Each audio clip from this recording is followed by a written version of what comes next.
ួបមួយឆ្នាំនៃសង្គ្រាមថៃឈ្លានពានកម្ពុជាទូរទស្សន៍អាមេរិក Bloomberg TV ផ្សាយកម្មវិធីពិសេសពីកម្ពុជាផ្ដោតលើបញ្ហាព្រំដែនវិនិយោគនិងអនាគតសេដ្ឋកិច្ច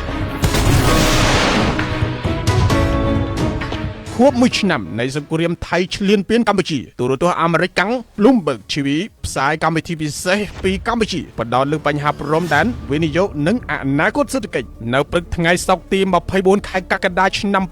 2026នេះដែលជាខួបមួយឆ្នាំនៃការឈ្លានពានប្រដាប់អាវុធរបស់យោធាថៃមកលើទឹកដីកម្ពុជាទូរទស្សន៍អាមេរិក Bloomberg TV បានរៀបចំកម្មវិធីផ្សាយពិសេសពីកម្ពុជាដោយផ្សាយផ្ទាល់ពីទីស្នាក់ការក្រុមប្រឹក្សាអភិវឌ្ឍកម្ពុជា CDC កម្មវិធីនេះមានបទសម្ភាសន៍សំខាន់ៗចំនួន4ជាមួយសម្ដេចមហាបវរធិបតីហ៊ុនម៉ាណែតនាយករដ្ឋមន្ត្រីនៃកម្ពុជាឯកឧត្តមសុនចន្ទថុលឧបនាយករដ្ឋមន្ត្រីនិងជាអនុប្រធានទី1នៃក្រុមប្រឹក្សាអភិវឌ្ឍកម្ពុជាលោកជំទាវ ចំនិមលរដ្ឋមន្ត្រីក្រសួងពាណិជ្ជកម្មនិងឯកឧត្តមកែវរតនៈរដ្ឋមន្ត្រីក្រសួងរ៉ែនិងធម្មពលប្រធានបទសំខាន់ៗរួមមានស្ថានភាពព្រំដែនកម្ពុជាថៃការកាន់កាប់ទឹកដីកម្ពុជាដោយខុសច្បាប់ក្រោយបទច្បាញ់ទំនាក់ទំនងអន្តរជាតិវិស័យធម្មពលការវិនិយោគពាណិជ្ជកម្មនិងទិសដៅអភិវឌ្ឍសេដ្ឋកិច្ចរបស់កម្ពុជាការផ្សាយពិសេសនេះធ្វើឡើងចំពេលពិភពលោកកំពុងតាមដានយ៉ាងជិតស្និទ្ធចំពោះស្ថានភាពព្រំដែននិងទិសដៅសេដ្ឋកិច្ចរបស់កម្ពុជាបន្ទាប់ពីគម្រប់ខួបមួយឆ្នាំនៃជម្លោះប្រដាប់អាវុធជាមួយនឹងប្រទេសថៃ